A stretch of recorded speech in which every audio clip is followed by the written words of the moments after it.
बात हो रही है ईद उल अज़हा की, तो आज दूसरा रोज़ है। जमात इस्लामी के रहनुमा की जानिब से फैमिली और दोस्तों के एजाज़ में बारबेक्यू पार्टी का एहतमाम किया गया है। शुरका मज़े मज़े के पकवान से लुत्फ़ अंदोज़ हो रहे हैं, ईद का मज़ा दुबाला कर रहे हैं। खुर्रम मलिक हमें इस बारे में मज़ीद अपडेट करेंगे। ईद उल अज़हा का आज दूसरा रोज़ है और अब बारबेक्यू का एहतमाम जो है वो किया जा रहा है। जमात इस्लामी के रहनुमा अहमद सलमान बलोच की जानिब से आज बारबेक्यू का एहतमाम किया गया है, जहाँ पर फैमिलीज़ और दोस्त अहबाब जो हैं वो सब एक साथ जो है वो बैठे हैं और इकट्ठे हैं।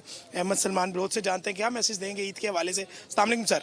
वालेकुम सलाम। अहमद भाई, पहले तो बहुत बहुत ईद मुबारक। हमेशा आप इसी तरह की महफिल सजाते हैं, क्या मैसेज देंगे और ये महफिल सजाने का मकसद क्या होता है? बहुत शुक्रिया। बिलाशुबा बड़ी ईद की बड़ी खुशियाँ आपने देखा कि उम्मत मुसलमान के जिस अंदाज में कुर्बानी की ईद को सेलिब्रेट करते हैं, इसके अंदर कोशिश होती है कि हम बड़ी ईद की इस फ़िक्र के साथ कि जो अल्लाह के हुक्म के मुताबिक हज़रत इब्राहीम अलैहिस्सलाम, हज़रत इस्माईल अलैहिस्सलाम ने जिस अंदाज़ में कुर्बानी दी, आज हम ज़िंदा रखे हुए हैं।